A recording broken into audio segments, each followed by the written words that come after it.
In this quick video, I'm gonna show you how to get Super Cena in WWE 2K25. So WWE 2K25 includes some awesome rewards, and one of the most exciting is Super Cena. He is fun hidden character based on the famous "You Can't See Me" meme, and yes, he actually shows up invisible in the ring. To select him in a match, we need to filter it by S, then you can see him here.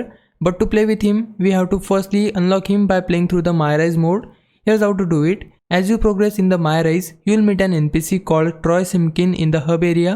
He appears at different points in the story, so keep an eye out. When you talk to him, he'll let you join live event matches. These are special one-on-one fights or tag team fights. Each match gives you a star rating based on your performance, up to 5 stars per match. Your goal is to collect a total of 20 stars from these live events. If you consistently earn 5 stars, you can unlock Super Cena in just 4 matches. But don't worry if you score less, just keep playing until you reach 20 stars in total. To track your progress, go to Live Records tab in the My Rise hub menu.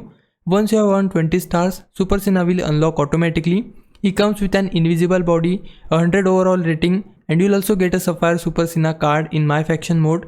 It's a fun reward that gives a nod to John Cena's legendary catchphrase and a great boost to your roster. If you continue to collect stars from these live event matches, then you can unlock even more characters. Now if I was a big help, can you like this video and subscribe my channel. For now, thanks for watching. Bye bye.